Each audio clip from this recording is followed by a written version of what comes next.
Yeah. Yeah, we're all friends in town. Oh, maybe.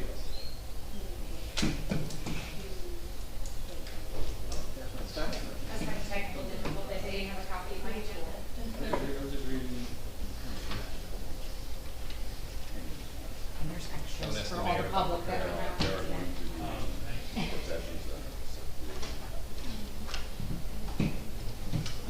Sorry about that. The 48-hour notice is required under the Open Public Meetings Act has been met as notices of this meeting was emailed on May 14th, 2025, published in the Asbury Park Press, the Co-Star, and the Poster. A copy has been placed on the bulletin board in the Borough office, and a copy has been filed with the Borough Clerk. Chair Collins. Here. Mr. Mayor. Here. Mr. Wishbo is excused this evening. Ms. Fernandez. Here. Mayor Gubitosi. Here. Ms. Mahoney. Here. Mr. Maynard. Here. Councilman Nowicki. Here. Ms. Saracen is excused this evening. Mr. Park. Here. Mr. Warnett. Here. Ms. Leahy. Here. And Mr. Frederick. Here. And also present this evening, Anne Marie Rizzuto, our board attorney, and Christine Bell, our board planner. Jerry Frieda will not be with us this evening. He's excused. Welcome and thank you for attending the May 29th special meeting of the Bradley Beach Land Use Board. The board will observe a 10 p.m. time limit. There will be no new applications or testimony will be started after 10 o'clock without a polling of the full board. If an application is not completed during that period, the continuation date will be announced by the board attorney. We would like to maintain a civil environment in this public hearing and request no calling out or audio from the audience. Everyone will be given a fair and honest opportunity to be heard. After the board and its professional staff have completed the questions of any witnesses, the witnesses will be open to public, and the public may be able to question that witness. There will be a time for questions only and not for comments. If you have a question, please raise your hand. I will acknowledge you to come to the podium. Before asking your question, please state your name and address. Also spell your last name and direct your questions to the specific witness.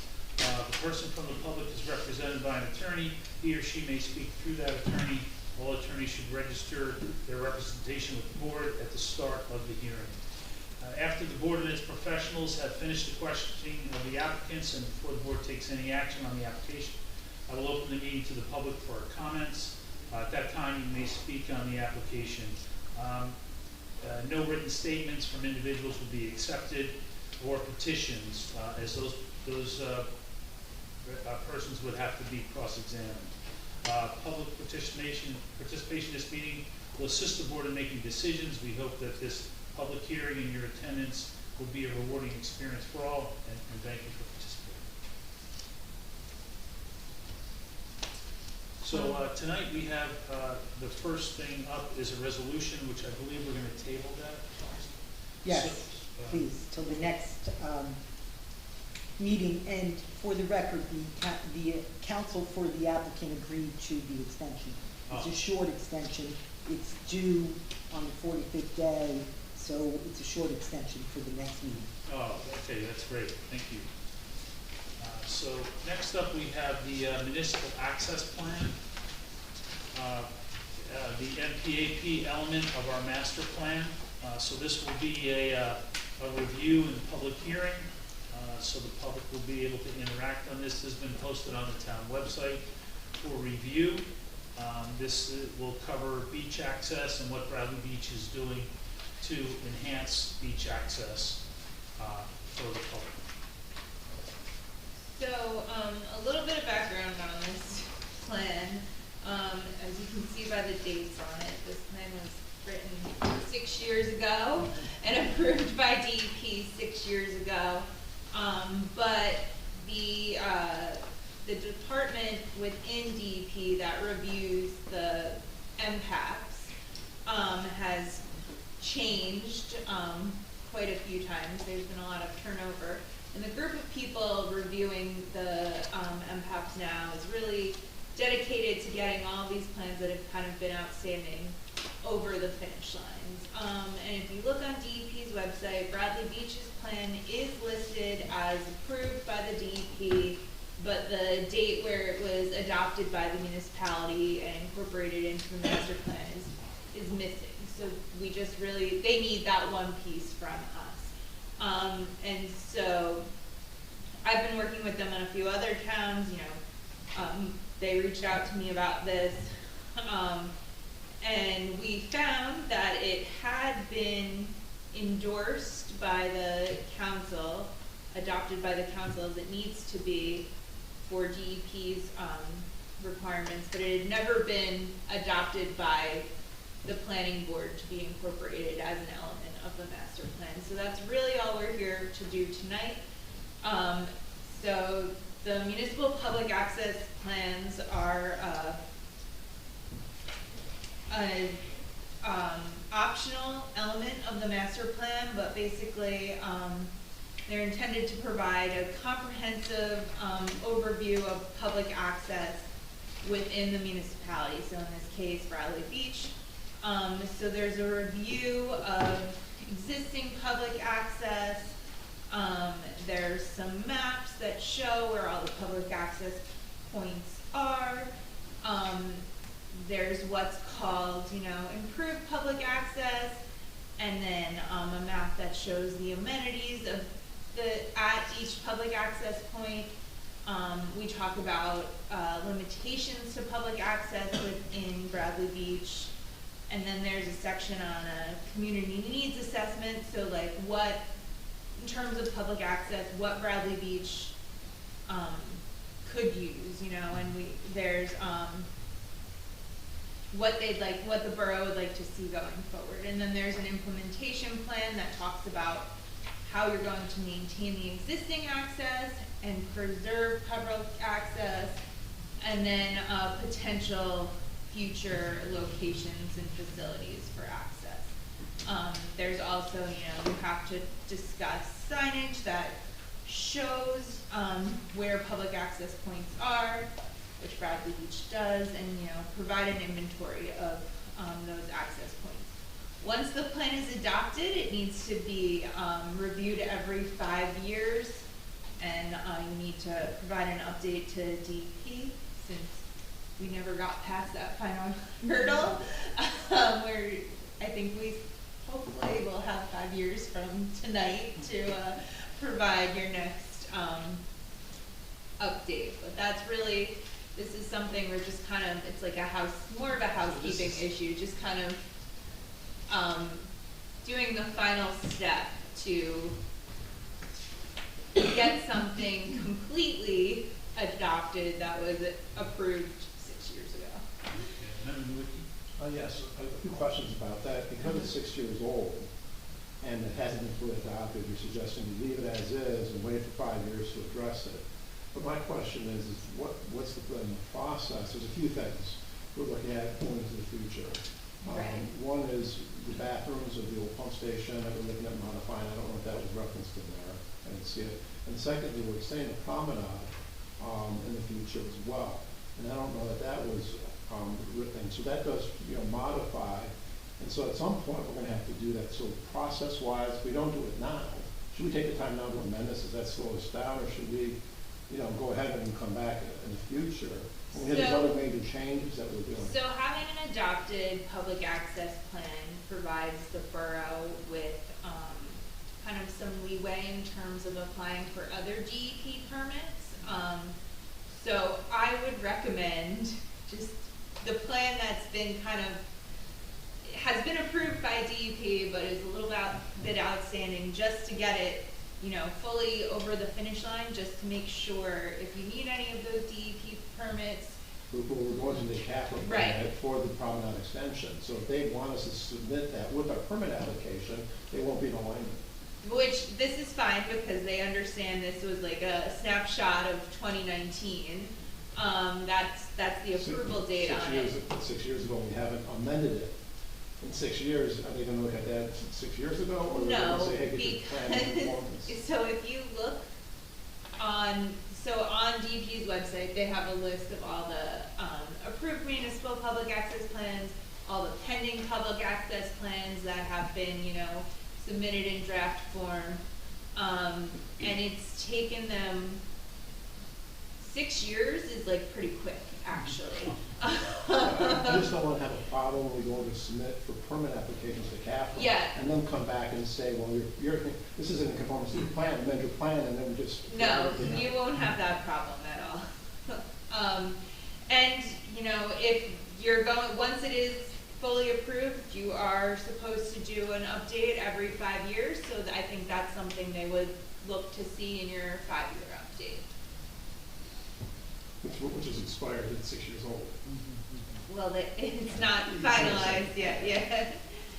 But Christine, and then we don't have to wait 5 years, we could do an update. Right, next you year. could do an update this year even. Get this done, and then Right. come back and just update it, so that we Right. have conformance. Yeah, that's what I would recommend. If you Okay. wanna update it, I mean, I That's think my- you could That's my make, point, I don't wanna create a problem. right, By addressing a problem. no. You would not be creating a problem by addressing a problem.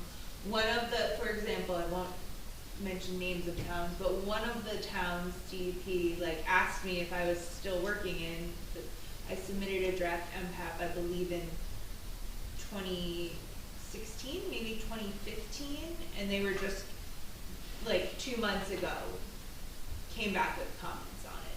So 2019 is you're doing okay. So they may still come back with comments. No, it's approved. It's approved, okay. It's approved by them. Yeah, so It was why just mess our with part. something that's approved, we Right. can address it after we solidify Right, it. so you can make your amendment, your 5-year update, you could do that next month even, but I'd recommend just finalizing what's already been approved. If I might, Mr. Chair. Sure. Okay, so just to fill in a little bit more, and when I looked at this, and I apologize, I looked at this today, I was concentrating on what we're here for with the housing element. But obviously, this is something that is a question of filling in the blanks of something that was missed. So one of the things that we do is that amendments like this, and like the housing element plan that we're about to do, it's this board acting as a planning board that actually adopts these master plan elements. So where it says on the municipal public access plan that the borough adopted it on April 23rd, 2019, it's probably an endorsement. The adoption happens here at this board, and then the mayor and council do an endorsement of it. So I'll look at the prior resolution of the council, which apparently happened In the on. plan. Yeah, okay, it's in there? Okay, Yes. good. So looking at that, we may need to, re-present it to the borough after we adopt it. Like, we're adopting it now tonight, so I would say that I didn't do a resolution for this one. I will do a resolution for this one, very similar to what I already did for tonight's housing element. So it's, the resolution is, that we are adopting the municipal public access plan, and we're dated April 23, 2019, as a housekeeping matter, we're adopting it, and any changes in the future, and to your point, there may be, it may be better for us to change this if those two things, bathrooms and the promenade, are significantly impacting what we have here. But we should look at it at that point, before we file with the DEP, not have them tell us you're submitting something that's not conforming with your MPAP. We look at the MPAP and we look at the plans that you may have in the future, and then we go and adopt an amendment to it. Or like Christine says, we could do a whole new 5-year MPAP as well, if it's necessary. If it just is a couple of paragraphs that talk about where the bathrooms are gonna be, or how the bathrooms or the promenades are impacting the access plan, there may be just a few minor changes to accommodate those. So tonight's thing is a motion to adopt a resolution approving the MPAP as an amendment to the master plan. That's the motion, it's an amendment to the master plan. And if it's necessary, we will forward it to council for re-endorsement. I don't think it's gonna be necessary though. If the council already endorsed it, that's fine, we'll take that. We just need to get that last piece in there of the adoption and incorporation into the master plan. I mean, just following up on Paul's comments, I think you're right, the council would agree, because we agreed with it 5 or 6, 7 years ago. Yeah. But we probably all, here in this room and the council ultimately, would all say, hey, a few things have changed in 6 years. Right. And we probably should do modest updates, at least 12 to comments you made. So there's probably some value in, as we are all acknowledging this is not perfect, maybe there's some value to have a couple people, certainly Paul, I think you are ready to raise your hand. Maybe have a couple people just mark this up and say, if we, had a perfect timeframe, we change this paragraph here and we add a paragraph there. Yeah. And we can share that with this body, just to give everyone an understanding of what things we'd like to change. And if it makes sense, we could do an amendment just to bring it current. Yeah, because it has been 6 years, so you are due for a progress report. Right. And if Right. the rest of it stands, and then we can almost feel Yeah. comfortable that we're. But I definitely agree with Christine.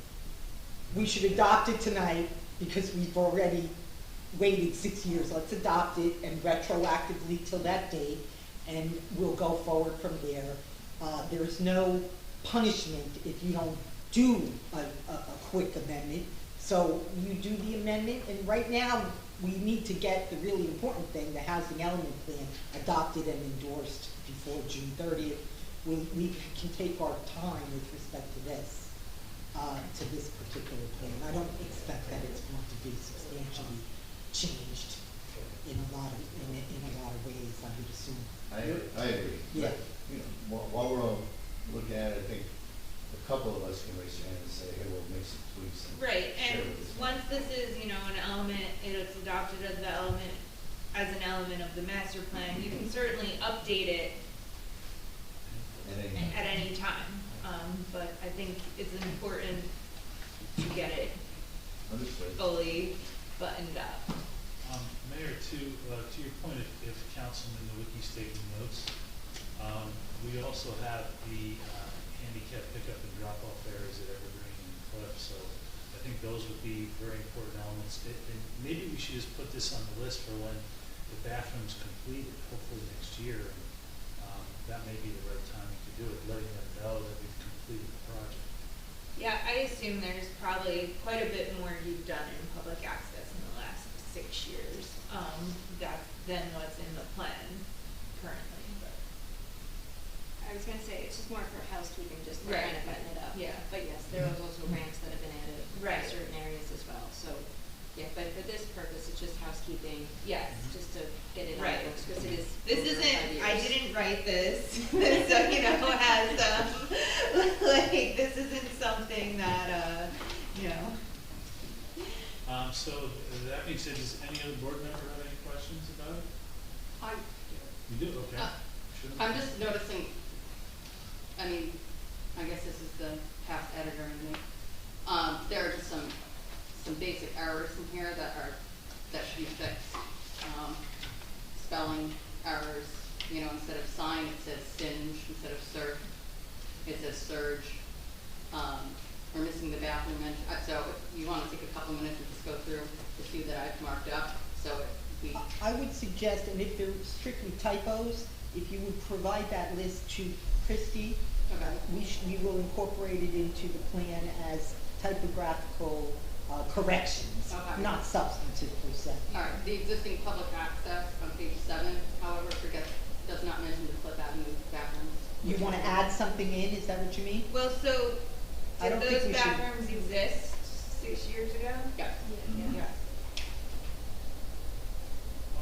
Well, we already have an approval of this by the NJDEP. Well, let's have, Ms. Mahoney submit the revisions. Yes. And then we'll just keep that on file I'm hoping we can do this next year. Yeah, this would be, it sounds like this is something, this board is enthusiastic about making better. Yeah, Yeah, but that's it. Okay. That's what. and Ms. Mahoney, to your point, since it was there 6 years ago, obviously that's an omission that should be in there. Right. But we cannot do that as a matter of typographical correction because it's substantive. But you should include that and give the memo to Christie, and we will make sure that we do that when we go to the master plan. I'm sorry, the municipal public access plan. Christine's office will have to do a complete go-through of this and an updating of this, including what Ms. Mahoney has said, what Mr. Nowicki has pointed out, and whatever other updates. That should be when we do that. Oh, okay, so, but maybe the things that I could say there should be a bathroom on Cliff, I send that to Christine, she could be none the wiser, and then they're like, well, Kristen said there's a bathroom on Cliff, and it's not actually on Cliff, it's on Ken. So maybe the things that I think are somewhat substantive, we should have a quick discussion on. Okay. So, page 7, part 2, second paragraph towards the end, they are located at Lorraine, 3rd, Evergreen, and Cliff. Those are 4 rows, Four streets? Yeah, Yeah. four street ends. Lorraine, 3rd, Evergreen, and Cliff. Cliff is the one that's missing. Right. And then 2 paragraphs down, Mr. Menard just told me that there is also a handicap ramp on Cliff. Is that correct? Yes. Okay.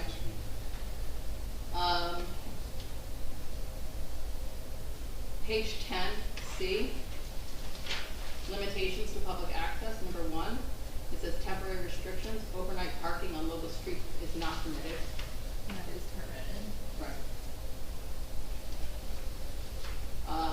And then we got Surging Beach, Avon by the Sea isn't spelled correctly, Singe, sorry, my past life was an editor in the world of finance.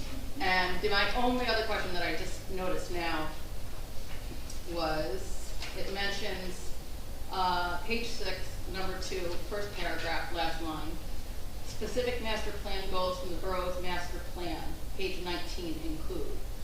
Now, there is no page 19, and it just looks like page 19 is the resolution. Is that correct? So I think that's from page 19 of the borough's master plan, not this plan element. Okay, not this document. Right. Yeah. That's all I have. Okay, that's very good. It's definitely substantive, and the omission of those things sounds like will behoove us when you put it into the budget, that the review of the plan, the impact be from top to bottom. Because maybe there's other things that we missed Yeah. as well, and it's definitely for another day. Again, I agree with Christine, we should adopt what we have here and make the typographical changes can be made, but make the substantive changes along with everything else. We don't want to trigger a DEP review now for those items you've just brought to our attention, when we also have things that are going to happen in the future. When we do the top to bottom because the plans are on the books or construction has started, that's when we'll bring it back here. And Christine will do the updating of this report, and those things will need to be. So you'll communicate them to Christine and make sure she'll put them in her file. And when we get, again, I'm sure you budgeted to do this housing element plan, the extra things that we had to do as the board and the council. The same thing, whenever you do anything with the master plan, the council has to be aware that the budget of this land use board has to be considered when going ahead with the review of the entire amendment. This is an appendices to the master plan. There will be, I already told you what the motion needs to be, but there needs to be an opening to the public. I was going to do that now. If there's no further questions from the board, I'd like to open it up to the public for questions and comments at the same time. Seeing none, I'll close the public portion. And I'd like to make a motion to approve the municipal public access plan, MPAP, element of the master plan, as an adopted amendment to that plan. Do I have a second? Second.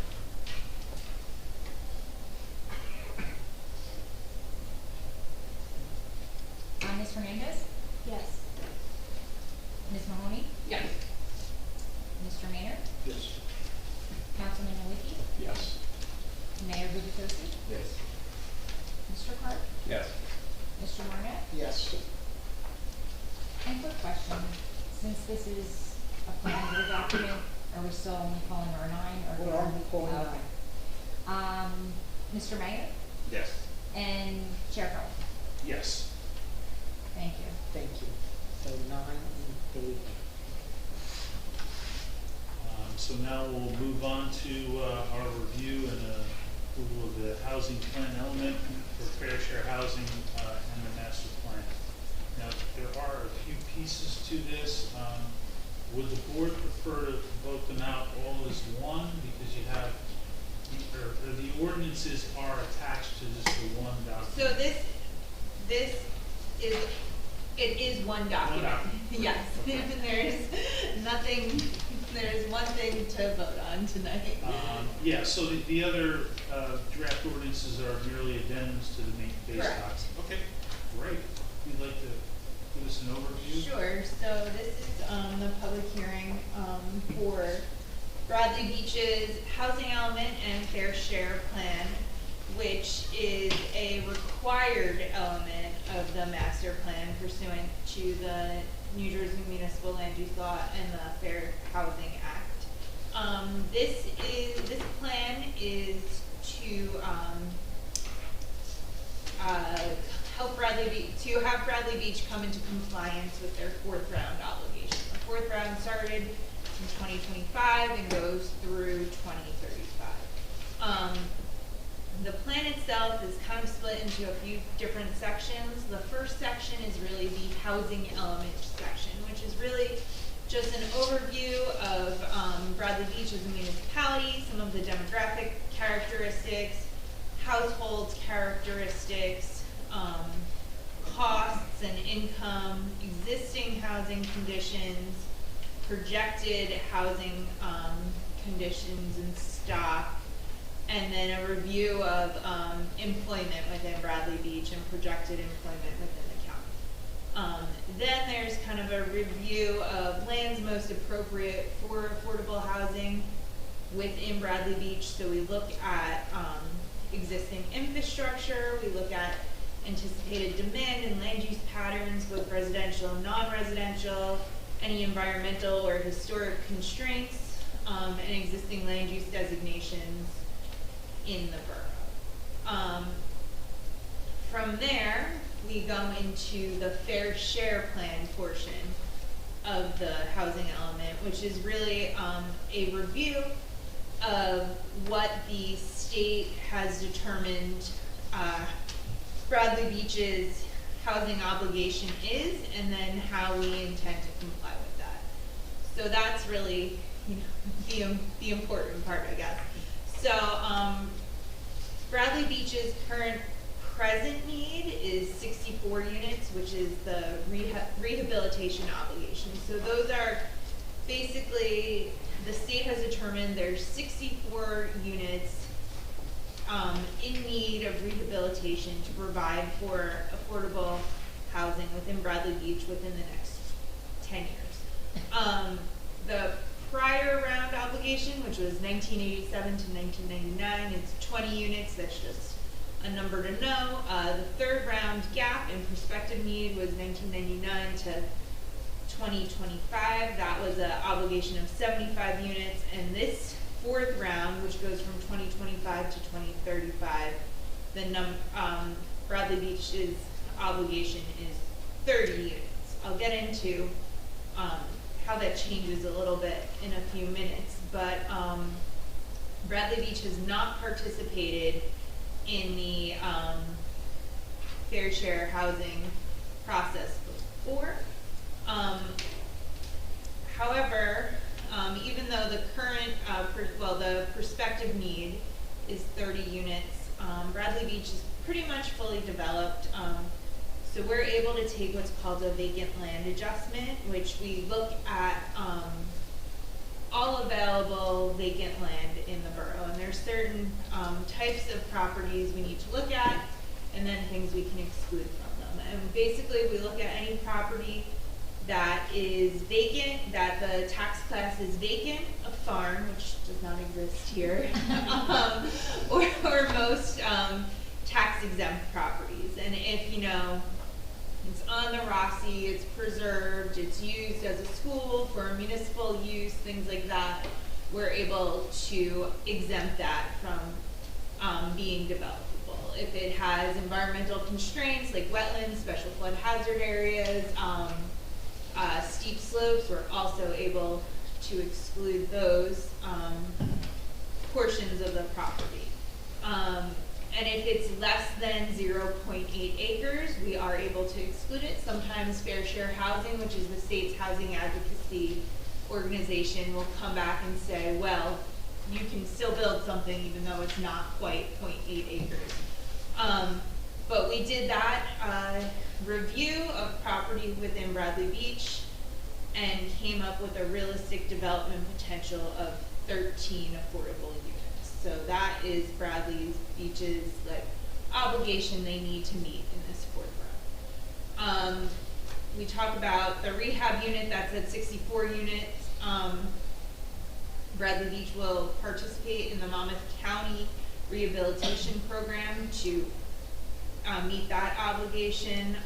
The realistic development potential is the 13 units, and Bradley Beach is proposing to provide those 13 units through 2 Oxford houses that exist in Bradley Beach, which are basically group homes. There's one on Ocean Park Avenue that has 9 affordable units, and then we get a bonus credit for it to have 10 units. And there's one on Newark Avenue that provides 6 affordable units. And then the development at 803 Main Street, which is 21 total units, which will include 4 affordable units. So that is 4 affordable units. You get some bonus credits for that, which are 6, a total of 6. So Bradley Beach, although you only needed to provide 13 units, you're providing 22 units with those bonus credits. So even though that was what was determined as, I know this is a lot of numbers and a lot of, even though that 13 you're providing 22 was what was determined that Bradley Beach was able to provide, you still need to try to provide as many housing units as possible to meet that unmet need, which is the 30 units for the fourth round. To do that, you're allowed to do that through zoning. So Bradley Beach will adopt a mandatory set-aside ordinance, which will just require that 20% of affordable housing, if a development comes in with 5 or more units, 20% basically, so 1 unit will be set aside for affordable housing for sale, 15% for rental developments, any project 5 or more units. And that's to say any project that is approved by the planning board, zoning board, or through permits. Just because a project comes to the land use board with an affordable housing component doesn't mean it needs to be approved. It's anything that, you know, has been reviewed and the appropriate authority thinks is appropriate. The ordinance doesn't just give a developer the right to develop what they want. The other ways that we are providing for that unmet need is through a Main Street Commercial District Inclusionary Overlay Zone, which will allow for some mixed use in a greater area of Main Street and require 20% affordable housing set aside. And then there's just kind of some boilerplate ordinances that need to be adopted to be in compliance, an affordable housing ordinance and a development fee ordinance, which I believe you adopted and will start collecting development fees. So then there's a bunch of appendices. The first one is the vacant land inventory and analysis report, which is basically all the calculations that go into getting that 13 number I just talked about. There is the draft mandatory set-aside ordinance, the draft overlay zoning, the adopted affordable housing and development fee ordinances. There's some other draft ordinances that need to be adopted, and then there is a spending plan, which is a spending plan is also theoretical because you don't have any money in your trust fund right now. But you need to show how you intend to spend that money once you do have it. So we used some estimates of what we thought projected development fees would be, picked a small but typical interest on an account you might have, and we're able to project some numbers out with that, which gets adopted. But the spending plan is kind of, I think, everyone understands it's really like Just a living document, it can certainly change from. I have a question about the 15 and 20. In the proposal that we're doing for the overlay, that's gonna be 20% Correct. regardless of rental? Yes. Okay, great. And then, because I know we had that situation with the red building behind Town Hall. It was originally built as a condo, and I don't think there's any units in there, but it was originally built as a condo and then switched to a rental property. So I just wanted, I'm surprised the state hasn't just come out and said, listen, it's a 20% set aside, and that's what it is. So do we have to just agree with the developer when they come in and go, oh, it's rentals, I'm only gonna do 15? You could certainly ask for more. Oh, okay. Okay. Especially, if they're in front of you in your capacity as a zoning board, right? 15% would be the minimum required. I am very happy with the overlay. I think it creates the reasonable opportunity for us to hit these numbers. The way it's presented, it increases the density in the BOR and the OP zones. So, there may be people looking at that and saying, hey, we're gonna create some units here. They may need to do an assemblage, but basically 803 is an assemblage unto itself, so it can be done. Does anyone have any other questions for Krista? I have comments. I think there's some, just starting out reading the document, there's some, I guess, my editorial That's comments. fine, go for it. So, but the description of the zones of GB and GBW, one says west of the railroad, but that's no longer our West of- township. Yeah, it's So west of the Main It's Street. west and east of Main Street, so the description is incorrect. Yes, I see that. And I was like, well, wait a second, what town am I in? So that was. That can be updated. So that was just, and I think there's some things like that in the document, just maybe some editorial that needs to be cleaned up. And then secondly, being that we're doing these overlays of zoning on those areas, and knowing that we are looking for a Main Street improvement in the future, and I'm sort of thinking out here, what happens to Main Street in the future if all of a sudden we get assemblages in these different areas and they're just allowed to densify right up to the offsets off of the right-of-way of 0-foot offset, basically. Where would we look to potentially claw back, if you would, or zone that redevelopment of these properties maybe gives a couple feet back to the sidewalks, maybe an opportunity to widen the sidewalks from what they are today? And so would that be in the overlay, or would that be looking back at the actual existing zoning of Main Street? So are the sidewalks in the right of way or on the property? They're in the right of way, I believe.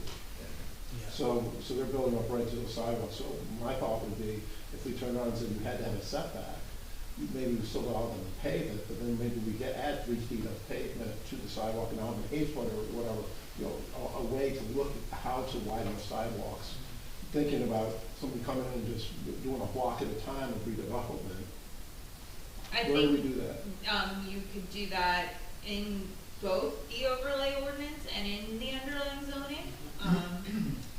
And this is, this ordinance has not been adopted. The council, and mayor are responsible for introducing and then adopting ordinances. This is just a draft that, was the outcome of, previous negotiations with Fair Share. So the way that works is, if I might, Mr. Sure, please. So the way, what we're doing tonight is we're adopting the housing element and incorporating it into the master plan. The ordinances that are attached, which are appendix A, B, C, D, E, and F, not G, those are all ordinances. The required date of adoption is by March of 2026. The mayor and council do the adoption of ordinances over 2 meetings. So we would expect that between now and January of 2026, there should be a good review of these ordinances and the underlying ordinances for the kind of changes that you are suggesting.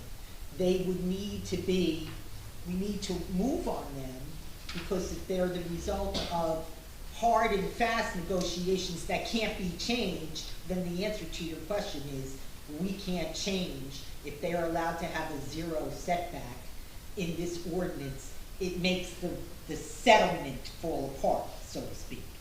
But we don't know whether, from our perspective as the board, we don't know whether we negotiated and that's the end of negotiations, or if we have the future ability to change things. As I discussed with the chair privately before tonight's meeting, generally the ordinances can be changed to accommodate zoning changes. However, we can't be taking away the ability or limiting the ability to provide for the affordable housing.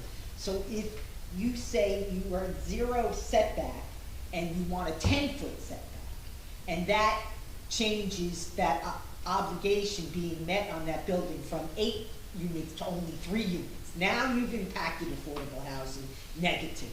If you tell me all I want is 3 feet, and it's not a substantial change in the number of units, and that all depends upon the design of the building and the height of the building and all of that stuff, that's something that would not, because this is going to the court. And as a matter of fact, we have 48 hours to file our resolution of adoption with the court. And so that change that you made earlier about The zone? No, the first thing that, The description of the the zone. street, that's in the plan itself, so we can make that change. My office is supposed to, and is ready to file that with the court. Yes, and once it's adopted tonight, I'll give Christie and you a version that does not say draft on it. Okay. But all those ordinances that are draft, and some of them are not, some of these appendices are adopted ordinances and some are not. But the ones that are not yet adopted, and even the underlying, I expect there are gonna be amendments to that. And we should be preparing for that so that we have something on the books for mayor and council on January. It comes to us as the planning board, like any other amendment of the zoning ordinance. We have the right to review it and recommend and find that it meets the master plan, and it can be adopted by the council. The council then would have their second meeting in either February after us or in March. Now we've met those deadlines. So those are some moving parts that we have to be aware of. But I do want to assure the board members that you had the opportunity to look at the zoning in these ordinances and to contribute, and I suggest we do that sooner rather than later. If the board wants to make their proposed changes like Mr. Nowicki just talked about, maybe we should make up a list or have a meeting in the next few months, make up a list and send it. You can either officially send it, or you don't really have to officially send it, because then it becomes open public meeting. You can do a list that's a draft open public record. You can do a list that's a draft and send it to our planner for review. She can make her recommendations, because remember, they drafted these ordinances. So when they make their changes, and also Jen Beam has been handling the negotiations, so she should know what's hard and fast. And Ron Cucchiera from my office is your other affordable housing professional. So that's how that sort of works. But I thank you for bringing up the definite change we do need. Yeah. Yeah, to that point, I think, it may be if the board is open to doing a workshop, at some point in time, we have one application on. Because, everyone's got expertise in the town in terms of bulk and scale and how it should lay out. So I think we might want to bring something to that ordinance. And Councilman Nuki brings up a great point, because if you build a zero lot line, we witnessed it at 301 where 301 what? Main 301 Street. Main, the footings, because it's zero lot line, the footings for the building are actually in the right of way. You don't Oh, see them because they're underground, I don't know how that could technically, happen. so if we did hold it back 3 feet and make, hopefully an 8-foot sidewalk, it would be more comfortable. Theoretically, that would require a state DOT easement to have a footing going For the footing. into the state highway. Yeah, so I think it solves two problems at the same time, So how would they handle that? They would have to provide a right-of-way dedication? Or is it gonna be a design standard? The That they have to pave, or have to include another 3 foot of pavers? Are you talking about 301 Main Street I'm just talking in particularly? general, you're saying Or in there's a general? 0 foot setback now, and you want whatever number you come up with. If that's their property, like, what gives us the right to do anything to it? Well, normally we would have enough space to do in a right of way to do the sidewalk. That's normally The what we sidewalk have. is in the right of way. Yeah, the sidewalk is the right of way. So we- Correct, so, right, so if the building is at the edge of their property line at a 0 foot, Right. and we tell them we want them to set on their property, we want them to set it back 3 feet, they still own that 3 feet. Right. So is it gonna be like a design standard moving forward, you have to put Right, in I think pavers, or? that's certainly something for. Like, how do you handle it? Is it a dedication back to the borough, like Certainly you have these 3 something feet? for, longer discussion, because Then it's a especially. maintenance issue. Right, especially in on Main Street, right, you want businesses that are walkable, that people are walking, down Main Street on the sidewalk and just pop in and out. So if you're requiring all of those buildings to be set back, what are they doing with that? However many feet, is it just paved, is it landscaped, can they, put whatever they want out there, and how does that impact the overall streetscape? It sounds like there could be a variance application if they wanted to put something in the 3 foot setback that we impose. And it, not the sidewalk line in there. And it's the same as any other property. You gotta be set back, and there's nothing that goes beyond the setback. If you put something like, like a fence, are you putting it in setback? Is it permissible to go in setback? All of those things would be addressed. Okay, I have a question. sure. Just, first thing, I've got a question regarding, at the end of the day, how many units do we owe the state to keep them away from us? So, Because I haven't qualified. 13, and then you're providing 22. Okay, you're including Oxford House, which is a private entity. Right. Now, what's stopping Oxford House from terminating their agreement and allowing the property to swing back? Those properties couldn't sell, so if somebody made a deal with Oxford House to utilize those properties, what happens if economic changes and that gets released now back to the private sector? Now, those 9 are gone, and then the 9 on Newark, same thing follows, so that's 18 gone. What happens then? Do we, and then there's another question, which I know it might be wrong to have thought about this, but isn't the state starting to push about ADUs and additional dwelling units on people's properties, and that's drifting towards us, and they don't have to follow zoning requirements, they are exempted? So there how's are- that fit in? So there are some draft ordinances at the state level. One would be, one is to allow for an ADU on any Any law? single-family residential lot. There's another that allows for like, mixed-use development in, office parks, but those are still just drafts. They have not, Correct, but you know how these things morph, and depending who gets in September, and November, which way this drifts towards, one may just might be wasting our time, and other maybe have to do more. It depends which way. right, so that was the easy question to answer. So until this fourth round that just started, you weren't allowed to count Oxford houses because they were a private entity. Now we're allowed to count them.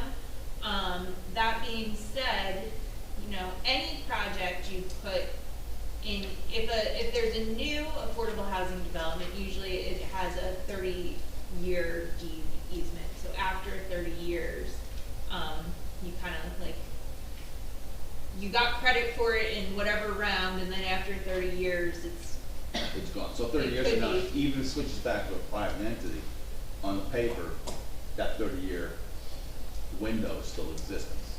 right, but so that's, I guess, a little bit separate, but so for basically what you're doing for the, to meet your fourth round obligation is you're saying, these are the units we are providing in 2025 to help us meet our obligation from 2025 to 2035. And it's really just, you know, a numbers game. We have 4 units here, the Oxford houses, that helps us meet the number of units we're required to provide. In 2035, we've already met our 2025 to 2035 obligation. We'll have another obligation in 10 years. Maybe. And you already took credit for them, so they were counted before, can't count them again, right? But like, there'll be other things. So how do you, so you talked about the 30 as the prospective need, and then your calculation is 13. Correct. But then there's 30. How do they kind of come So together? And it's the- like what the state says versus like, no, state, you're wrong. These are our numbers, and this is the answer. So the way the state calculated the obligation for each municipality was very complex. But they You don't have to basically, explain. they used like, there are, not in Bradley Beach, or most of the small shore communities around, but in a lot of the larger municipalities in the state, we challenged the number they provided because they looked at land use, land cover data, and they just like picked pieces of different properties. So like, for example, in some towns, the Parkway was considered developable, or hospitals, or sewage treatment plants. Because I think like when you have the vacant land analysis, Right. like you highlight the parking lot at it's like, do they consider the parking lot Yes. in their calculation? They considered Every inch. right, and then, you know, they used all of these factors based on growth and, people here now and economics, to determine a number for each municipality. So we're saying, well, that's the number you're saying our obligation is, but based on what actually exists in the town, this is the number we can provide. And is that part of a negotiation, or is it like, no, this is your professional opinion, and the state says, okay? Yes, so, it can be part of a negotiation. Fair Share can come and say, well, what about this property here, and why can't you develop that? Or this business seems underutilized, you should include this. And we can say, no, you know, we don't think it should be included for these reasons. But that is a negotiation. Thank you. My last question has to do with the project on Main Street with the two credits. Has that been, because I don't know if when it was originally approved years ago, it didn't have any of the affordable housing components. So are we able to, or unless it has been approved, now I'm just wrong in So, that date? I think as Anne Marie said, Jen Beam from my office has really done most of the affordable housing stuff, but obviously I asked her for as much information as possible Right. before coming here. And I know, there were some negotiations and discussions with that developer to make sure the affordable units will be included. So we're, at this point, it's just, we're assuming it's gonna be done and. I it'll be think in there. they're required for it to be done. Christina, on that particular point, the document is incorrect, right? It says 21 total units, it should be 24. Okay. Just so you're aware. Is that the agreement? That's my understanding. 24 total units? 24 total units for, What page? 23. Jen's aware of that because I was copied on an exchange. So she knows, she said she would update it. So 24 and 4? 24 total. 24 total. And was there still commercial No. in the proposal? So they were taking out the commercial part? That's my understanding. I haven't actually seen that agreement, but I get copied on a lot of the correspondence. I believe it was a 20, you would know better, but I believe it was 24. I don't know better. Jen would. Yes. It's either 24 and 4, or 24 and 4 within affordable. I will make Please. sure, I will confirm before I send everybody a final copy. That would be 15% roughly, right? So Yeah. is that conforming or not conforming to what we're adjusting down Main Street? So if they're rental units and it's in the mandatory set aside, that 15 would be conforming. Yeah, there were elements of a negotiation between the governing body and the developer. The developer's original position was they might not have to comply at all, and, the compromise negotiation was what it ended up. Those are going to be rentals? That's the Chairman. I got one question again regarding prior obligations. I've been here for a long time, and I remember years ago that we, in trade-offs, assumed from Wall Township. So there used to be. What happened to all those? There used to be something called RCA, or Regional Contribution Agreement. That has not been allowed since the third round, so since 1999. But that Yeah, I think basically, Yeah, I know. basically, you could, like, one town could pay another town to take. We got paid by Wall Township to take some of their affordable housing obligations from the Mount Laurel decision. And I remember that happening, and it was, but then it never seemed to go anywhere. And I don't know, who knows where the money, I don't know where it went. So Wall, in their prior round, right, is taking credit for those units they Right here. paid for Bradley Beach, or that's how it would work. I don't know if they're actually doing that, but. So that's still on, so on paper, it's still active, is that what you're saying? Possible. It's possibly still active that they can grab the units that we have here that are theirs. Well, it sounds like they were never created. I don't know how it was divvied up and who got the benefit of calling that property affordable housing. It was my understanding in round one, and again, I just moved here, right after that. And it's, they did roofs and siding, and they put 10-year restrictions on, and that if they sold the property, they would have to refund it. So that's something that, I don't know who monitored it. it could even, Yeah. right, I guess that's the if it, question. if the project was done and complete in 1995, it's 30 year, even if it had a 30-year deed restriction, that would be up. No, just so we don't have no minefields going forward, that's all. That's also, It sounds like this whole calculation process for round 4, sounds like they've ignored that history. That's Is a there any sound. reference at all that they will anything forward? For from the RCA's, no. I haven't, and I'm sure we all have a number of questions about the ordinances themselves. We're gonna talk about those Well, specifics. I think the ordinances, we should hold off on, because we have this, draft, it's not a set in stone. But I do think that we should try to workshop it between now and December, so that we can come up with a format and then forward it to the council. Right, and so, the way the, housing, obligations were set up for this round is in order to, be in compliance, every municipality needs to adopt their housing element by June 30th. Then we are anticipating, it'll take some time, but Fair Share will probably have comments on quite a number of the plans, and there will be some longer negotiations and, updates and edits. So I anticipate you'll be seeing a version of this plan again sooner than 10 years from now. I mean, and one of the things, Christie and I talked about is that I'd like there to be an overlay map attached to this ordinance. So it's, you have the verbiage, but then you have the overlay also, so everyone understands the limitations.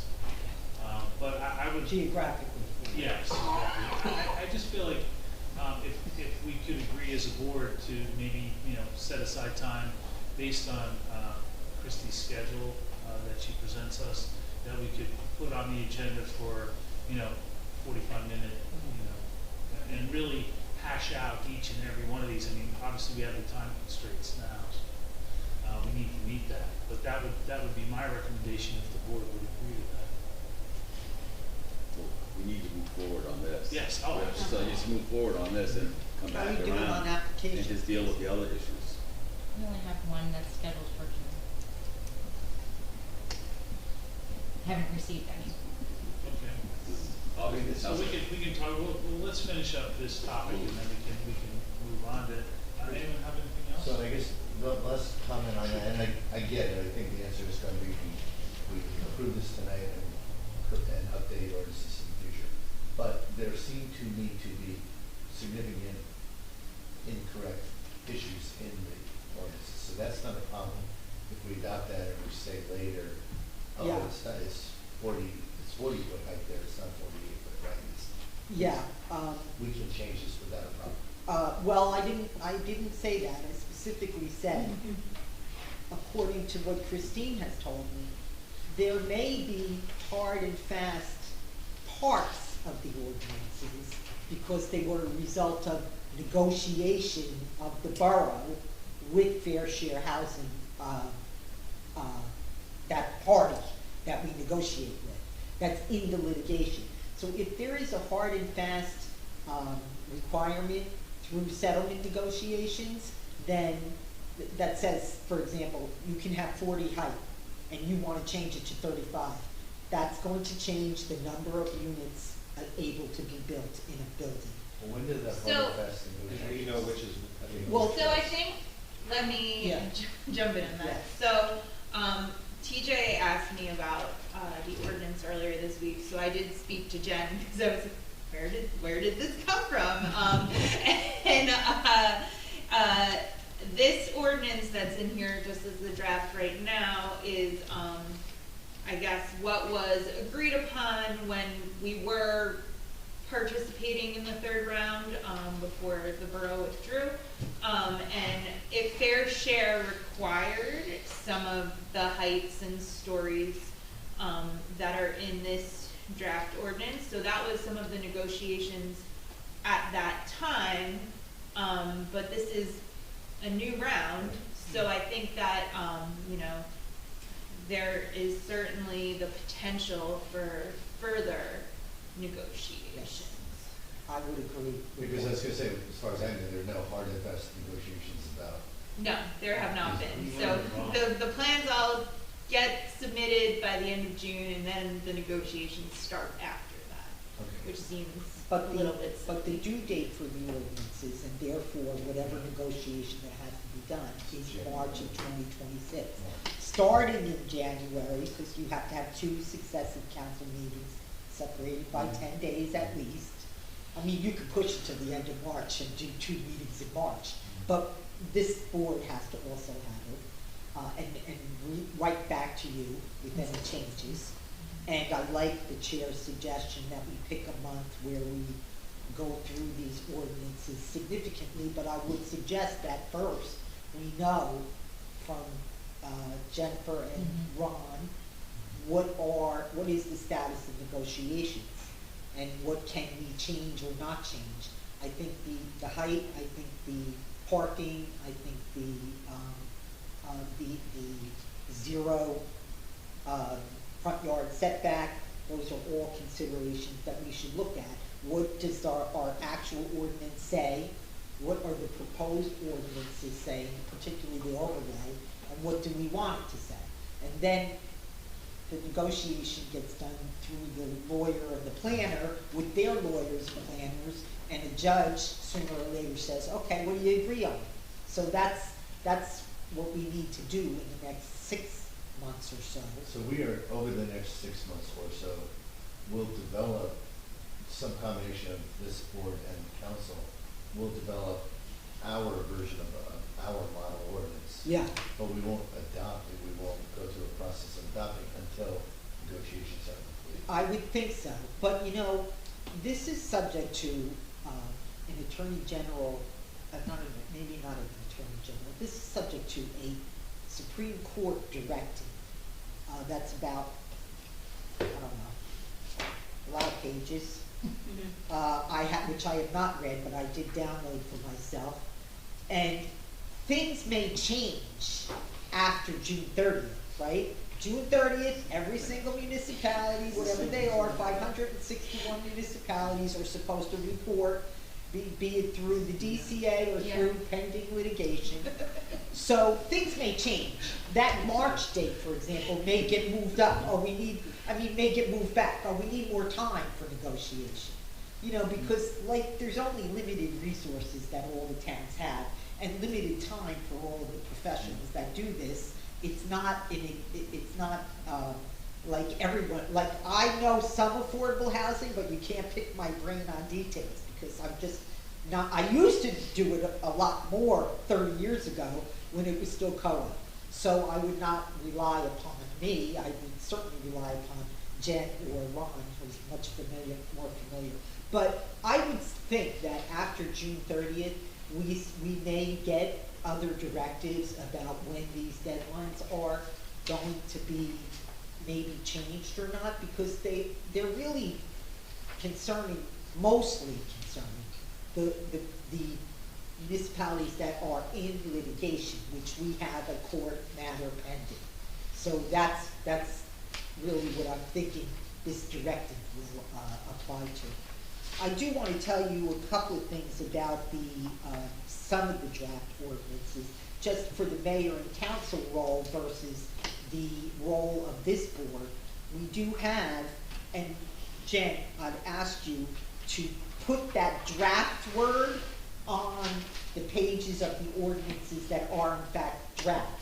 Some of them are not draft. Some of them are already adopted, the ones towards the end. And you only put the word draft on the appendix cover. I would like to see the draft, that light print draft on each of the ordinances that are still in draft form. This way there's no confusion.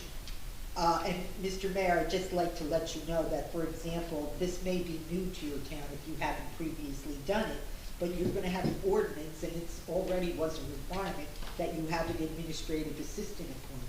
And if you don't do a local executive or a local official on that, there are entities that actually will serve as administrative assistants, and it's something that you would have to go out on public bid for, or look at whether or not the state contract plans allow for that. So that's something you should sort of be aware of. That liaison role, when do we have to have that? Well, if the ordinances are required by March, then that ordinance is going to be enacted, and then you're going to have to comply with it. It may be 30 days after we adopt it, or whatever the case may be, but it is a it is a professional service contract. I have done it in towns, when I was municipal attorney, as a professional services agreement, not a public bid. So you can do it as an RFQ, you don't necessarily have to go out to bid, but you may want to. And So. we can pay for that out of the billions of dollars we have in the trust. See, here's the thing is, I doubt that it would be as costly as some urban towns and where there is a lot of affordable housing versus what our town currently has, but it is a cost that you then have to think about for the budget. And again, I think that's probably next year's budget, which you probably start working on in January. But it would. But can it be paid? I thought there was like a 20%, up to 20% of. There is the an costs. up to 20% for administrative costs. Would that include this individual? Yes. Okay. Yeah, I don't know the interplay, but there are things that you have to think of as the mayor for planning purposes. That's one thing, and then the second thing is appointing a housing liaison, and that again may be a local official that you do, maybe do a stipend to them or whatever. And I don't think the spending plan is an ordinance. No, the spending plan is not. Is not an ordinance, but it must be complied with, and so it's financial. So that usually comes under your purchasing department, under CFO and those guys. So, all of that you should be aware of. The rest of it is, the mandatory set aside, the overlay, the mapping, the development fee ordinance. Those are all things that concern us, especially the zoning parts of them. That's what the board has to concentrate on. So really, when you're talking about this board working on it, it's not all of those ordinances that we have to be concerned about. It's the zoning ordinances that we have the right to be concerned about, and that we have to find consistent with the master plan. Well, yes, and I'd like us as a board to have more inputs on that, because we understand the town and we understand the history. Right. That being said, on the changes for the overlay, we mentioned parking, we mentioned the setback and things, but we didn't mention stories. So Yeah. actually, it's only proposing 3 stories in the overlay, but on the west side you could do 4. Yeah. So any adjustment we make actually may create a greater opportunity to create 4 lots. So a new rule in this 4th round is if you're taking a vacant land adjustment, you need to provide for the ability to provide potential affordable housing units through zoning, which is not new. But what is new is you need to show that you can meet 25% of your unmet need through those zoning ordinances. Okay, so changes that affect more than 25%, they wouldn't be able to do. Well, as long as what we've been doing with overlay zoning is, we'll do a build out analysis. If every parcel in the overlay was to be built to that overlay zone, we'll see how many total units can be generated, and then how many affordable units would be generated from that. And as long as that's 25% of the unmet need, at least 25% of the unmet need. Once we establish it, then you would Right. have to do the calculation. See, the odd part is for the overlays for the BOR and BOP, those zones cross the street, whereas the GBW and the GB are on separate sides of the street. Yeah. So that's where you get into that 48-foot, 40-foot thing in those zones. So that's my concern, but that's great if we can get together on it and then have your office, do the overlay review. I believe that change would create more opportunity. So do we have any? There were also, again, we're not gonna talk details, but there No, were no. density references, no more than 14 units. There were things I just didn't understand. And again, we have time to figure this out, but I thought there were either errors relative to what our zone says today, and you just referenced one of them, Mr. Klein, about the, 4 stories versus 3 stories, but also, there were just other references. There was one part that said, MLUL for parking, 1.82. Mhm.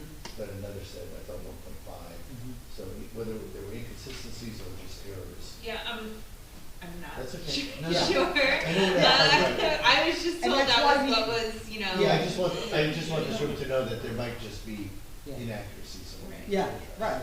And, Okay. and with regards to the timing of it, because if there are negotiations, do we have to, it's like, is this what's being submitted, which then is where you start? Or should something be addressed before? So I think this is what's being submitted, which is where we start. Okay. And then, we'll see what happens after June 30th. So some of it's not negotiation, some of it's just us fixing. It's just Right. like, okay, this is what we submitted, however, we're gonna come down or we're gonna make some changes to this, so that's. Mm.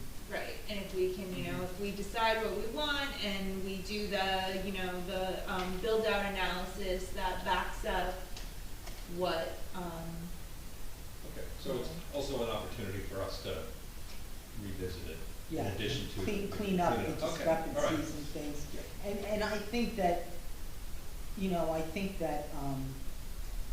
if there are things that give opportunity for more affordable housing, and less here but more here, and you're giving and taking pretty equally, I think there's not gonna be an issue from fair share housing. I mean, they're not looking at Bradley Beach as a big producer of affordable housing, right? They got a lot of other opportunities they're looking at. So, though we have certain things as reflected in the housing plan, that our unmet need is and all that other stuff. So we do have a ways to go, and we have zero in the trust fund. We need to get that trust fund down. We may have $1,000. When we say we're gonna rehab 60 units, is that a negotiation or a? So in addition to the, prospective need number, which is the 30 units that the state, calculated, that over the next 10 years, Bradley Beach will need to provide in affordable housing. They also, calculate a present or rehab need obligation for each municipality, which is at 64 units, and that's, they've determined that over 10 years, there's 64 units of affordable housing that, need to be rehabbed in Bradley Beach. What does rehab entail? I mean, it's not gut rehab, right? No, it can be, Painting and updating, polishing the floors. There's no a polishing the floor. There's a whole bunch of regulations in the statute, the Fair Right. Housing Act. And there's a whole bunch of regulations, and that's part of what your administrative agent will assist with when you get that part of the ordinances adopted.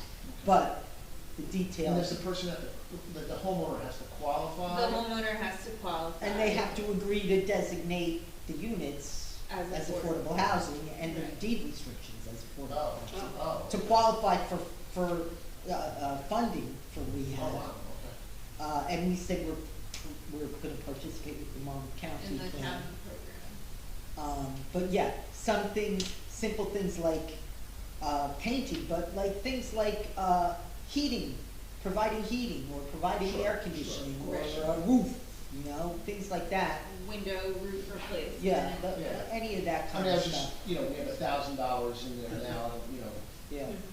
Well, no one's That's- gonna be that's knocking not- at the door for Yeah, $1,000 I know. rehab. Right. But our administrative officer, as per the ordinance, would then interact with the county, Correct, on a case-by-case basis. yes. Mr. Mahoney, do you have? I thought Jen being at the council meeting made a note of, regarding the bank not having money in the trust fund, that we would potentially have to bond or provide money, to shore that fund up. And that's more of a council issue, I think, than this group. But I think there's something in there that all of a sudden, people start applying, and there's not money, so part of the approval is that we would have a certain amount of money on an annual basis in there. So I think there's something more to that in council. Yeah, I think that's a council, issue, and I don't know all of the answers to that, but I believe there is language that if there is not money in the trust fund, the council has to bond to provide, for that. I think so.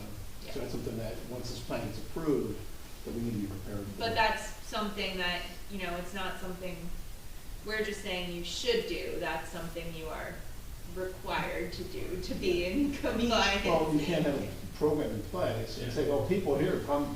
Right. Yeah. Their application and say, oh, we don't have any money, and turn them away. So I do believe you would have to Right. do that. I mean, I don't know enough of the detail, but the last affordable housing thing I did as a municipal attorney was maybe about 8 years ago, where we had a lot of money in our trust. And the borough itself, in that instance, purchased land for $1.5 million and then had money to build. And so that could certainly come from your affordable housing So- trust, and there could be bonding for that. I think, back to that rehab obligation, the way the spending plan, the theoretical money you hopefully will get into your trust fund that we anticipated you will, we knew you had those, 64 units to rehab, that's your rehab obligation. But because, there is no money in the trust fund currently, we are not, projecting any expenditures in the rehab program until 2028. So that gives you a few years to build up, money in the bank, literally, to then, spend it on that rehab But if program. that program's in place, people apply, then we have, the town would have an obligation to come up with that money. Correct. Whether there's money in the trust or not. I've just never heard of bonding for the purpose of putting money into a bank account, whatever the I purpose. mean, whatever the Whatever, mechanism. whatever I don't think purpose. it's- I think it, Put it I'm into used the- to, excuse me, That's I'm right. used to bonding for a capital expenditure. So if there is a permissible bonding for affordable housing trust, and if that's what Jen meant, you certainly would work with your borough attorney to get that going, and you may need bond counsel for that kind of I thing. think, and correct me if I'm wrong, it's not that you bond for the money in the fund, it's you bond to pay for the rehab. Yeah, which is a capital expenditure, But again, right? you're- Someone applies and says, I have 3 homes I want to rehab and it's $50,000 and we qualify. You could bond for that presumably. You'd have to protect the borough investment. Right. So much of Like this any at other this town. point is so academic, though, right? Right, yes. So, for example, you just said, the plan that we're gonna submit that hopefully will be approved, isn't even anticipating us spending the 64 unit rehab money. Until 2028, because you didn't have any money So to if somebody spend. did come knocking on the door, Paul, to your point, tomorrow, we could just say, oh, our agreement with waiting the list. state is 2028. Well, you don't have the rehab program in place yet, should and put it's it not in. in place with the county yet, so. Right. Well, I'm just saying, once we Yeah. had this agreement, my understanding was if they accept that agreement. Well, we're so out. this, That's just a model. Yeah, That's not that's- necessarily an agreement, that that's when you have. Oh, I thought this was our tentative plan. no, so That's the just a model. spending plan is how you intend to spend the money, but, really at this point, it's just a math exercise, right? Because these are all just estimated figures, So if that we- money doesn't exist So I'm yet. trying to be clear for me at least, and not everybody else. If we intend to spend a lot of money, but we intend to wait 3 years until we have that money, you're saying even though we don't have the money, we may be obligated to spend immediately. Well, if you don't have the programs in place, it's not set up for the money to be spent. Once the program's in place, and we say, here's our program, here's our plan, people, can apply into this, and everything's approved. Right. Forecast a year from now, and all of a sudden we say, here it is, an affordable, you can apply for grants, then the town would have an obligation Right, to you're not, provide that funding. you're not going, the state's not gonna approve this plan on June 30th, and on July 1st, you're not gonna have people knocking on your door asking But you. it sounds like the for trigger is money. when we have the programs in place. Correct. And is there flexibility that we wait to put those programs in place until we have the money? Or do those programs have to be in I mean, you place by have a certain date? $1,000 already. Oh, yeah. We're bringing in 90,000 a year. You got interest. I'm not sure what the interest on your account is, but. I'm just asking, do the Um, programs, can we put those programs in place 3 years from now when we have the money? Or will we have to put them in place by X, March 1st? That's a question. I think that's something that, we'll find out Okay. from Fair Share. I was trying to reconcile what you were saying Yeah. with the money. That's my understanding, With is the that cash we will flow. have an obligation at some point in time. Right. When the plan is put into place, if you don't have the money, then, and I think you're gonna have to by law put the plan in place, because that's our plan. Right. And we'll have some period of time that we will have to put it in place.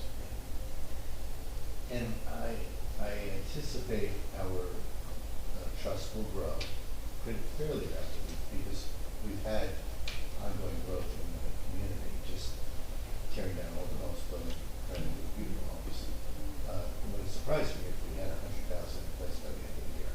That's not multiple millions like this Lusudo's town.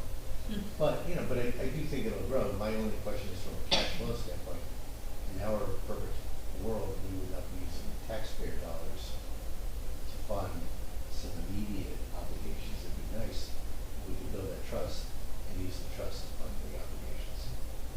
That, you know, that's Right. what we're getting at. Any other members, Ms. Mahoney? Yeah, I had a question about I think it's the existing land use designations on page 20. The bottom, the GBW, General Business West Zone. It mentions, it provides for hotels and motels. And I thought we passed an ordinance saying that Bradley Beach can't have hotels and motels anymore. They're non-permitted use. Non-permitted use?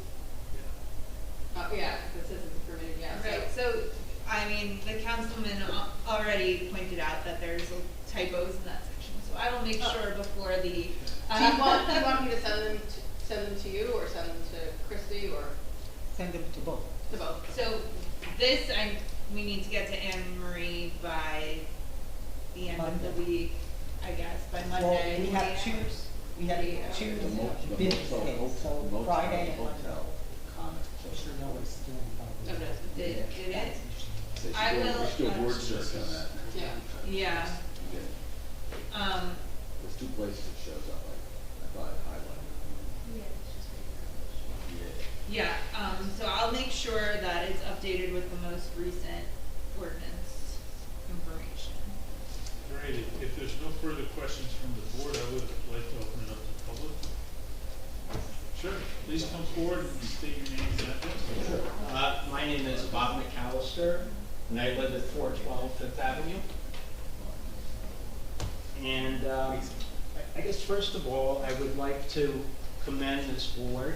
I'd like to commend the mayor and the council for choosing to comply rather than litigate. To me, litigation is a waste of time and money. It doesn't get to the right place for the people of Bradley Beach. So good for you in doing this.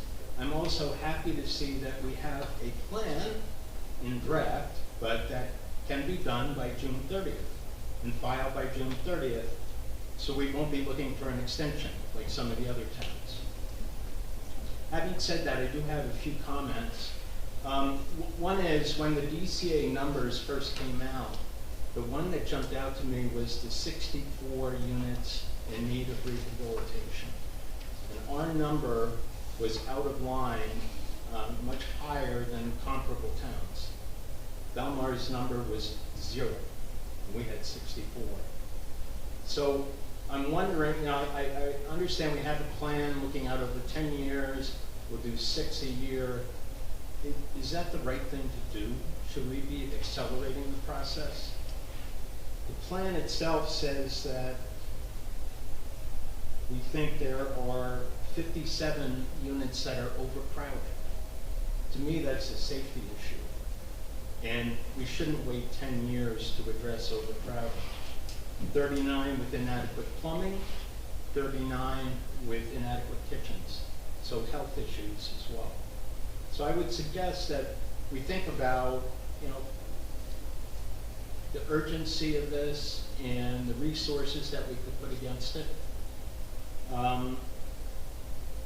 And also, I'm thinking about landlords. I mean, are some of these rental properties where landlords have a responsibility to address these, I think they're code violations.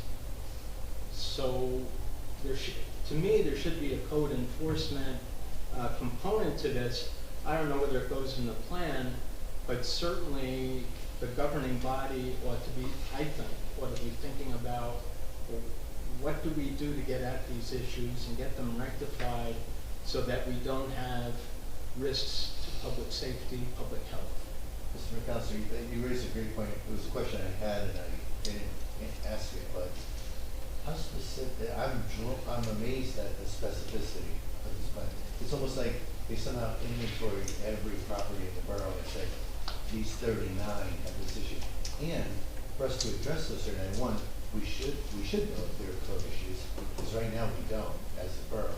Yeah. But number two, how are we going to get all, if there are 39, how are we going to get them all to comply? How do we force them to de-restrict their properties?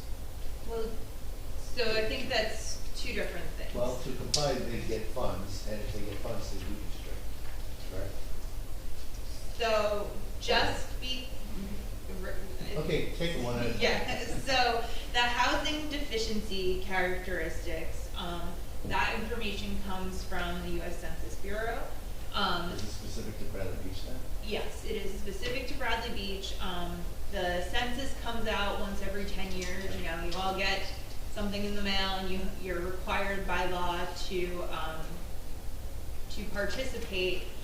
The American Community Survey is the Census Bureau kind of estimates the data, the years between the census years, to provide the most accurate and up-to-date information for people like us to make decisions. We don't know the specific units. So we don't know the specific units. It comes from the Census Bureau. It's just, you know, this overall number, and American Community Survey is an estimate, so it could be, hopefully it's quasi-accurate, right? But it could be a little off one way or another. So that's where that information comes from, and that's where all of the demographic, building, well, most of the employment, you know, everything is cited. That's where that information. What year was that census? 'Cause things could be So the most recent census was 2020. The most recent American Community Survey data that is available today is 2023. Still, you know, takes them a bit of time to, you're not going to find 2025 data in 2025. What was that 2023 thing? That is the American Community Survey estimate. Thank you. It just seems very, if this is the correct word, inactionable or unactionable. How do we identify these 39 units? How do we identify these 64 units? Unless they come to us or unless we, you know, stumble into it via some code inspection. Right, so it would really be a code inspection issue. That being said, just because a unit does not have, you know, complete plumbing or kitchen facilities or is overcrowded, it does not necessarily mean it is an affordable unit or qualifies as affordable. So even if there are, you know, 39 units, they may not all qualify for that rehab program, or they may not want to participate in it. And yet that's our target. Right. So, I mean, the 64 could be separate than the 39. There could be some overlap. What are towns like ours, any size town, what are towns doing to try to identify those targets? So the ordinances in here the administrative agent and, those people you'll appoint, they provide kind of advertising, right? And then it's ultimately up to, residents or, property owners who are interested to, make an application. But then you have, affordable housing when you take the money. You have to prove that you meet the income requirements prior to getting the money, and then you are So if you're a restricted. slumlord and you have, people living in, as you said, the code issue, people living in inadequate apartments, hot plates and, I don't know. If someone could decide, hey, I'm making a lot of money on this apartment, and some desperate person wants to live in Bradley Beach, and you wouldn't be able to remedy that because they wouldn't come to get remedied anyway. They wouldn't qualify. They wouldn't qualify, and they probably wouldn't want to anyway, right? Because And if they did qualify, let's say they are not a slumlord, but they may not want to de-restrict their property, whether they have to be restricted if they were to receive funding. So I think this is a very kind of unfair target. We don't know where they are, and there's all these restrictions. It could be a slumlord that doesn't qualify, or it could be somebody who does qualify and doesn't want to de-restrict. And if they think we have this many properties in need of rehabilitation, maybe if we're lucky, we get a fraction of them at the end of 10 years. What happens if we don't achieve that goal? It's basically saying, here's the opportunity to enforce this. Right, this is our goal This is the to, programs that we're to putting in rehab place. this many, units. And then it also turns to code enforcement. So if there's a slumlord, somehow somebody has to drop a dime, make a complaint, and then code enforcement comes and says, hey, you don't have adequate plumbing in this place for your residents. So, that's the cycle. But back to your original comment, what actions can we take sooner? I feel like we're blindfolded and hand-stabbing at their back. Other than complying with all the laws and regulations, but Right. I'd like to go back to the code and say, do this, and DPW do that, and police do Well, I this. think, right, once you have these programs in place, you could certainly ask the code if there are any properties they know of, and you could target them with, your advertising to participate in the program. But there's nothing we can overtly do. We can't say, hey, we know the properties, we got money, here you go, because they're gonna say, we don't. Right, you can't force anyone Yeah. to do something with Yeah. their private property. But maybe you could cite violations. Oh, sure, sure. Yeah. But if it's, and 100% if we're aware of it. I understood. I'm not saying it's easy. No, but I'm Yeah. looking for a roadmap, like how do we Understood. go beyond advertising or hoping code stumbles into something, hoping somebody drops a dime on a, slumlord.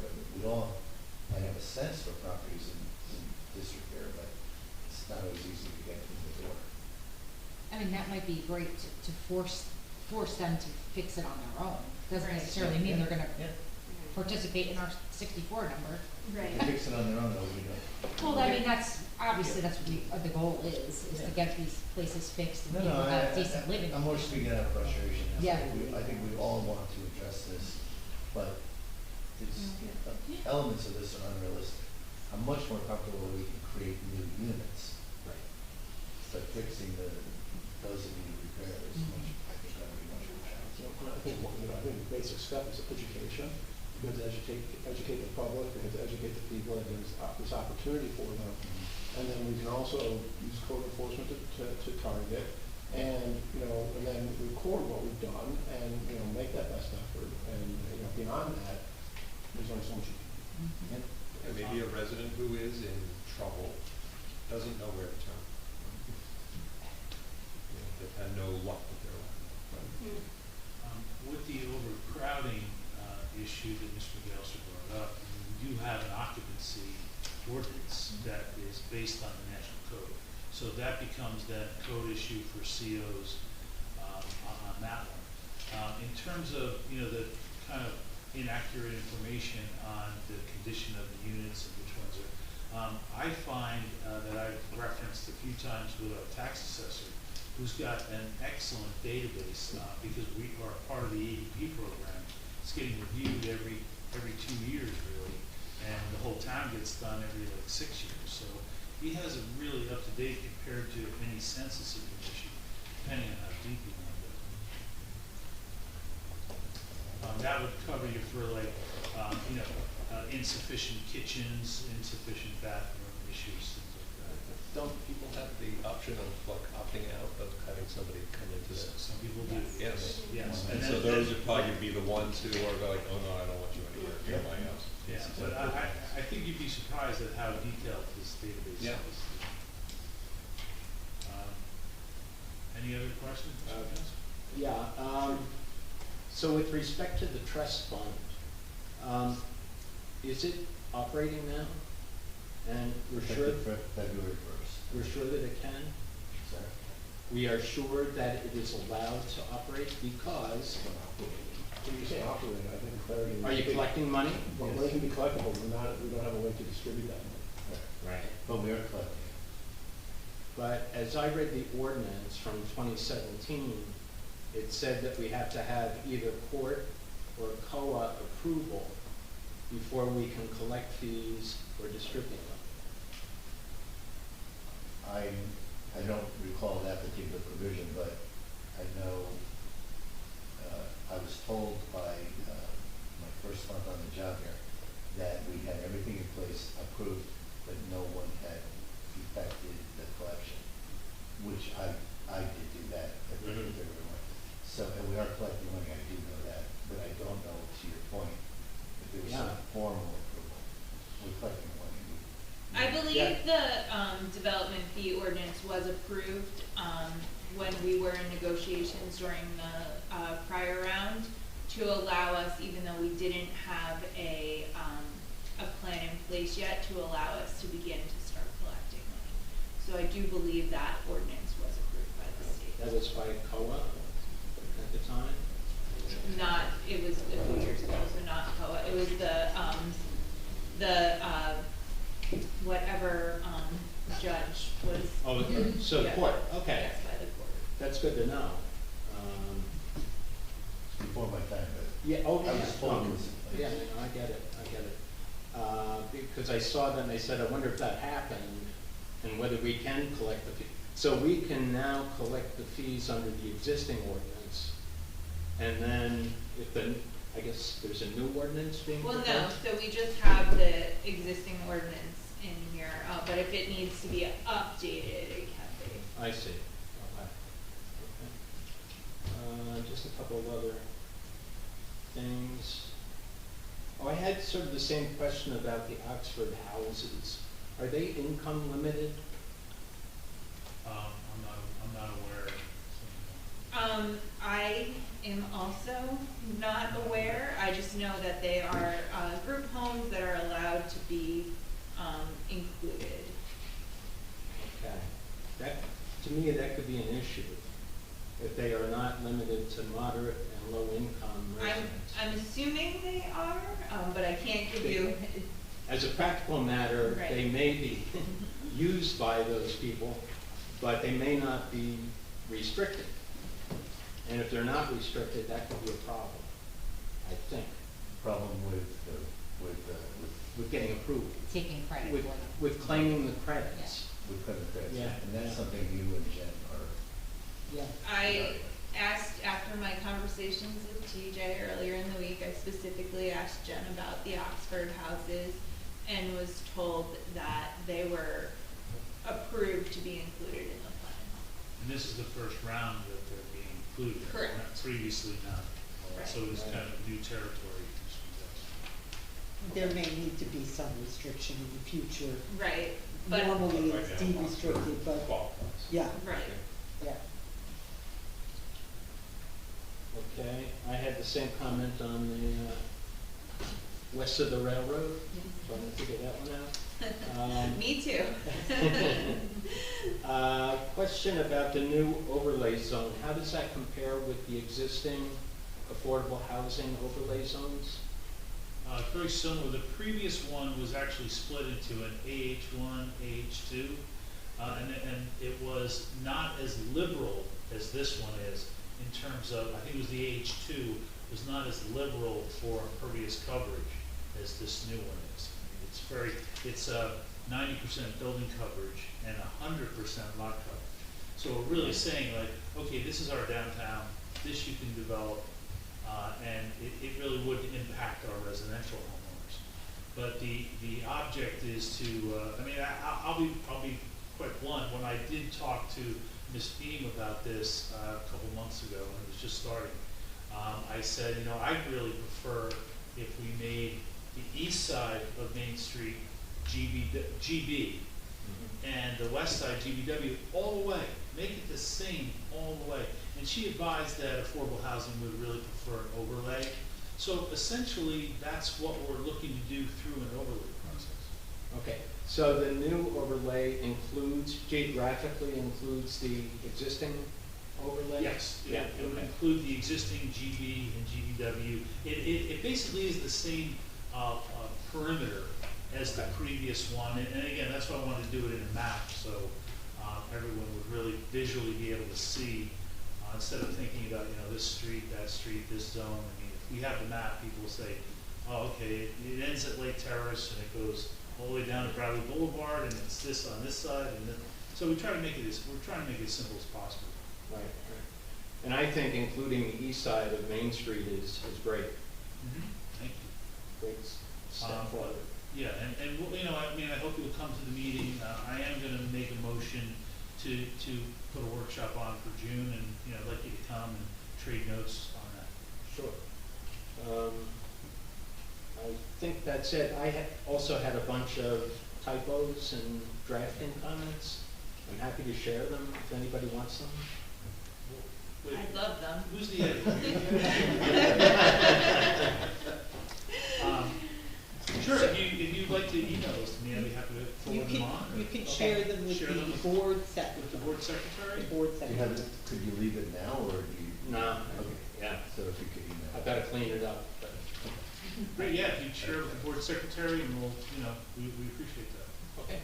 And what's your timing, Monday or Tuesday? No, I've just read through the directive, and the directive says 48 hours or no later than June 30th. So we're gonna take our time, but we want We have a month. Yeah, no. The question in my mind is, and this directive from the courts doesn't say, is when does the council have to endorse it? And when that happens, is that when we should file it with the court?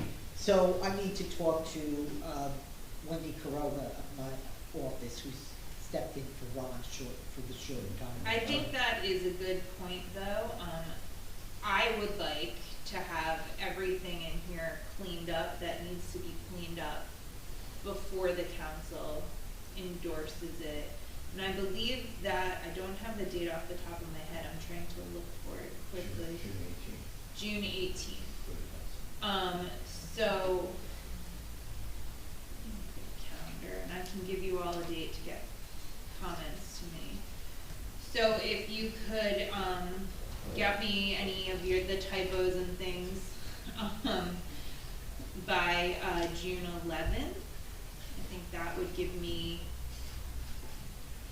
a week to get it cleaned up and to you. Do you get it sooner? It'd be nice if we had it a week in advance. Okay, so by June, today's the Go back to 29th, 24 hours. so maybe by June 6th, by next Friday. Next Friday.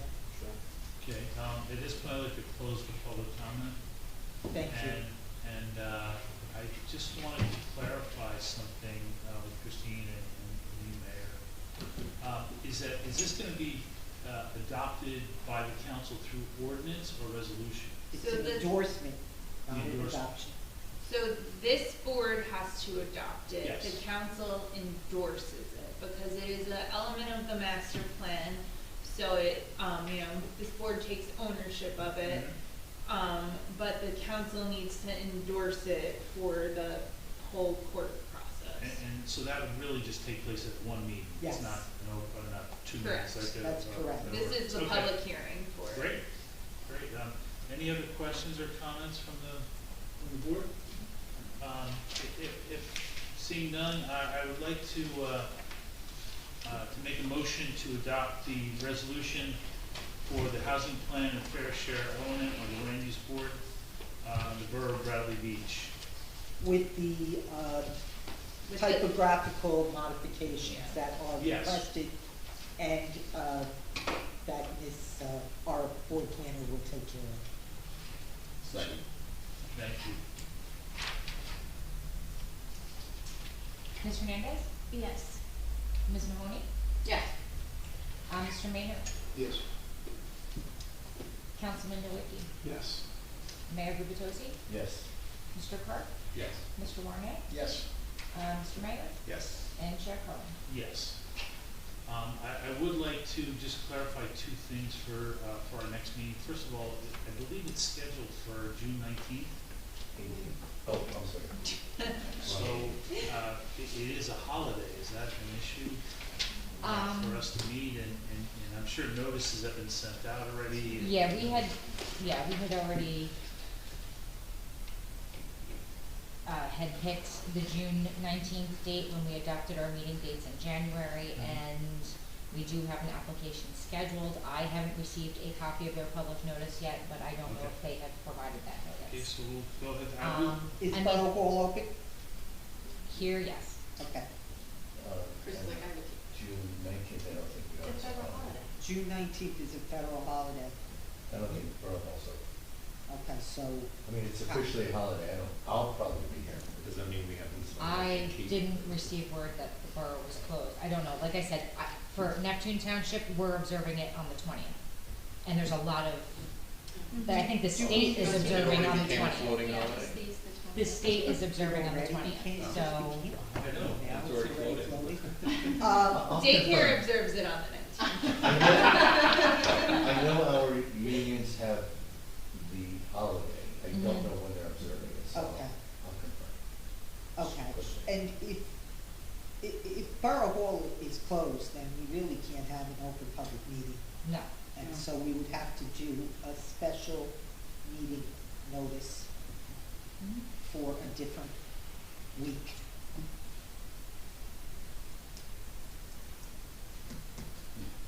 So,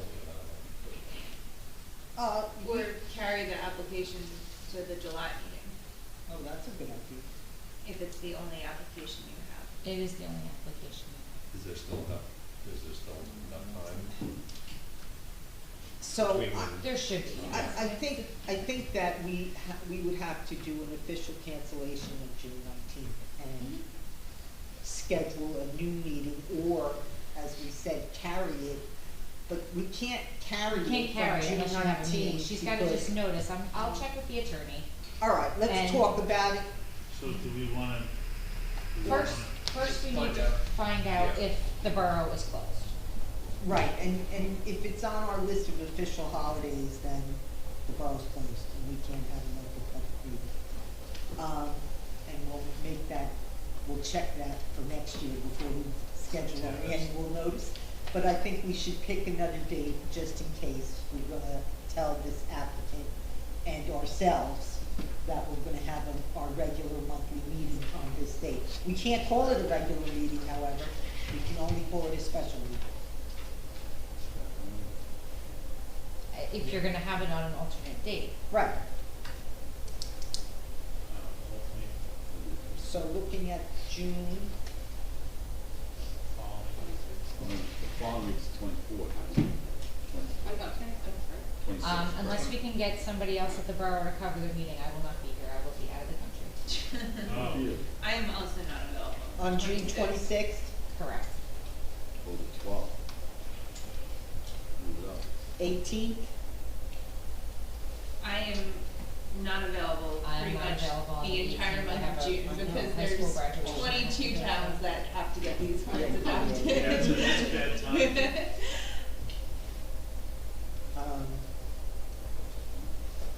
you're away the week of the 23rd. I leave on the 20th and I will be back on the 30th. I mean, based on the queue that we have, it probably would be best to do the July meeting. Yeah. I don't think we're gonna die without a meeting. Yeah, I would agree with that. Same. So what's our regular meeting in July, the 10th? No, it's the third, seventeenth. Yeah, that's, I mean, It's July 17th. That's fine. So so, we've got enough time with that application. Oh, it's fine.